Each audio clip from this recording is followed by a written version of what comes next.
Hey guy, so here we go. Firstly, thank you so much for your patience.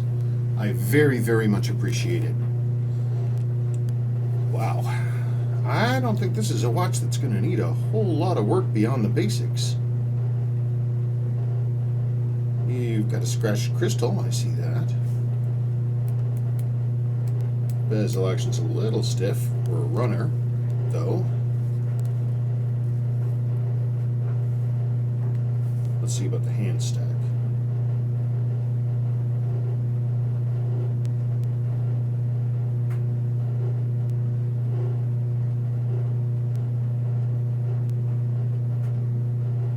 Yeah, it's moving. You can definitely see that. So the upper port's pretty worn. That's typical for these. Let me get this stuff aside. Where's your movement ring?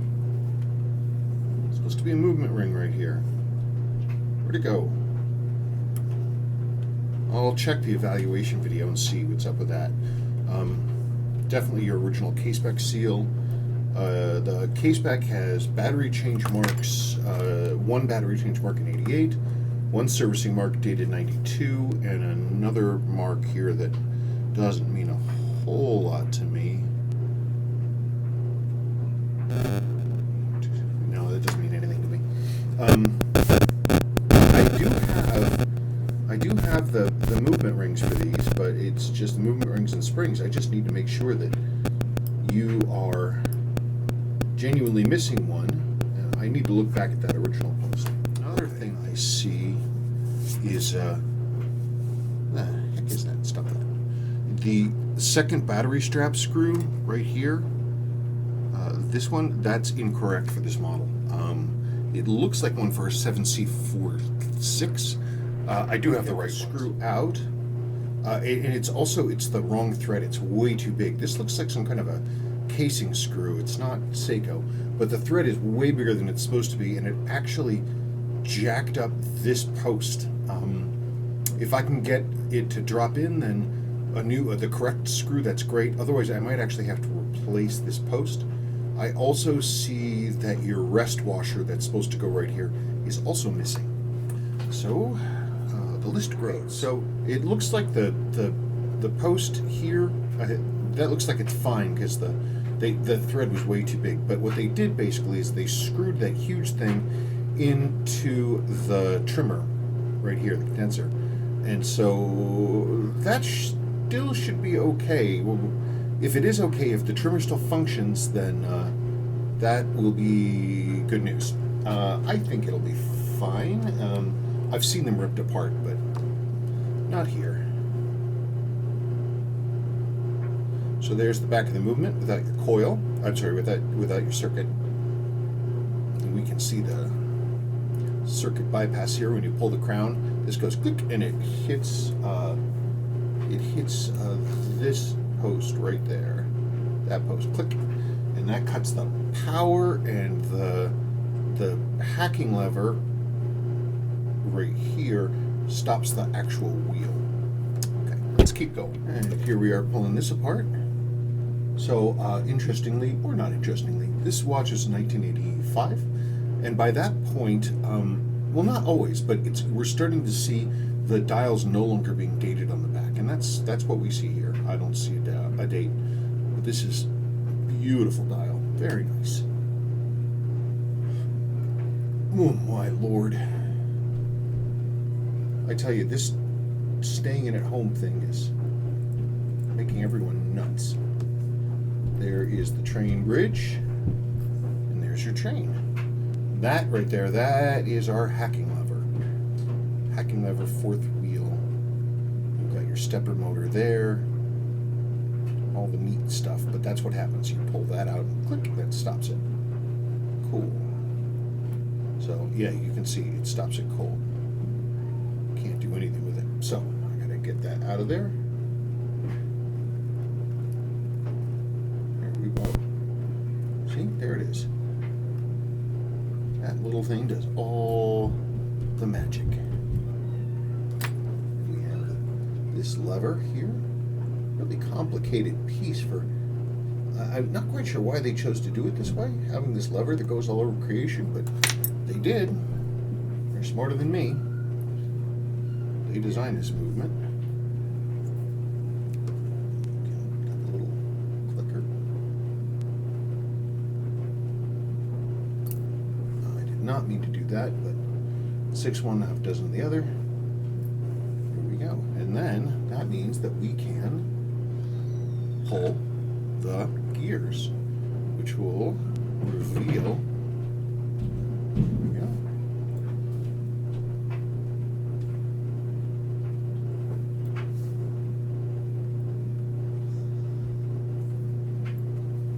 This thing, this little baby is pretty seriously magnetized, the stepper motor here. So we want to, I typically, I hand clean these pieces unless they're really gnarly, because it's one of the things you need to do, especially in one of these that's had water inside where it's rust, because the rust chunks are still magnetic and they'll get attracted to the stepper motor, and you got to clean them off manually. There's no automatic process that'll do it. And there we go. There is center wheel bridge right there. We can, if we're feeling fun, go ahead and pull that.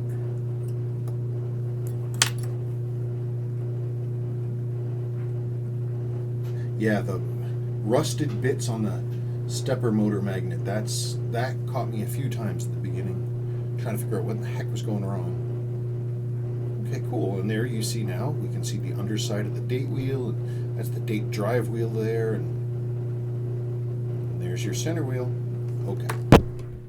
The movement is all stripped apart, and I have the jewel in. I just popped your rotating ring off. Sorry for the noise. And it is interesting to see underneath the crystal retaining ring, you can see water did sit in there and try very, very hard to get in. So I'll have some cleaning time to get that off, but it's always interesting to see, especially in a watch this nice. Okay, so all clean. And the nice thing to see is, look at your beautiful little center wheel jewel right there. Isn't that so pretty? Isn't that nice? That's what I'm talking about. Permanent fix. Okay, here we go. We got a first adjustment. 0.15 of a second. 1.5% of 1 second. So let's see.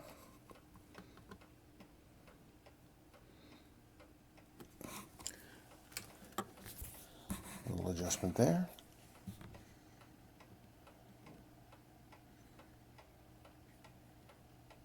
It took some work to get this new stepped screw to drop where I wanted it to, because that kind of got hacked up, but I did manage to do it.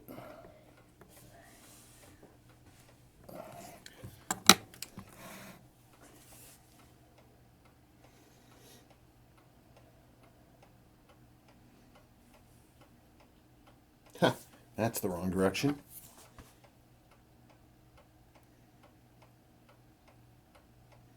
Let me just make sure that that's correct. Yeah. Okay, let's go back.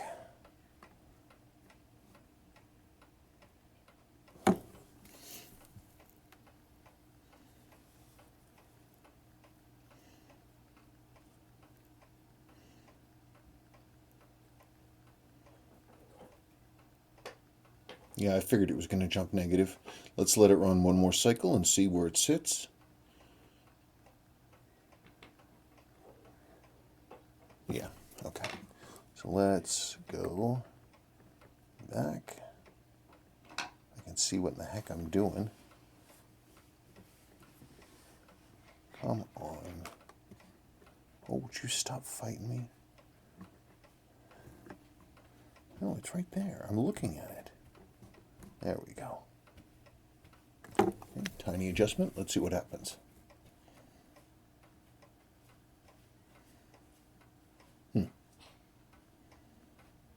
That's 7/100ths of a second per day.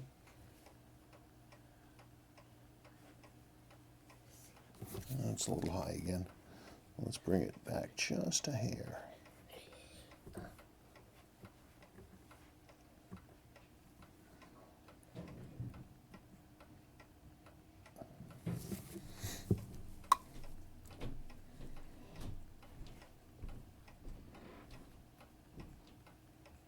Run another gate.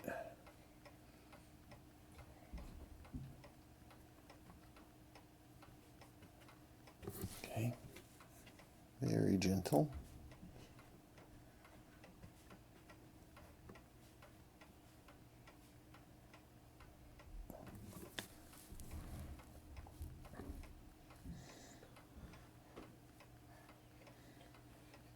I've done all this work and it's where it was before.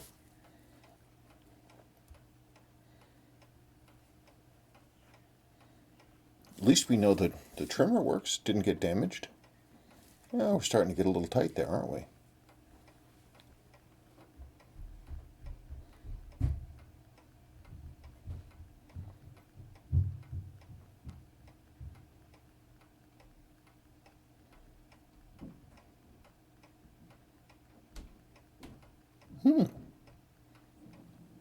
Okay, so these movements, when they finish running in, the numbers, the accuracy, they tend to they tend to drop time.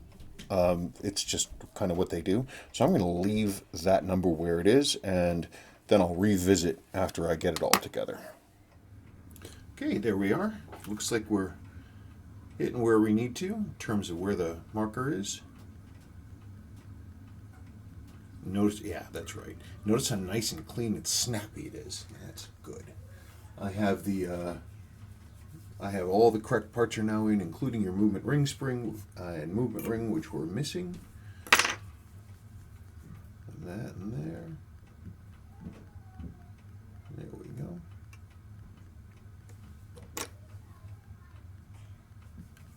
Okay. Always good stuff. There's that. Now we have our handy dandy crystal. Oh, that's the reason I was making this segment of the video. You'll notice that the corrosion is gone. I got that gone, and that's important. There's a little bit of pitting inside the crystal ring, but absolutely nothing major. Nothing structural.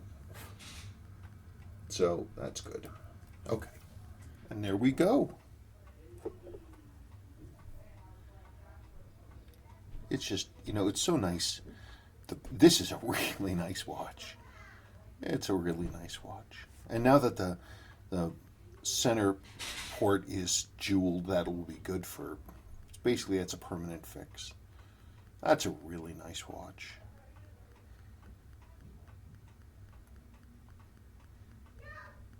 Anyway, it's all fixed. Everything is as it should be. There's all your junk is in there, and you'll get that back. That's really about it. I mean, there's not much else to say. Straightforward. Though it's interesting that it was missing those parts and had some incorrect stuff, but I was glad to be able to set that right for you. Okay, it's time to go. Thank you much.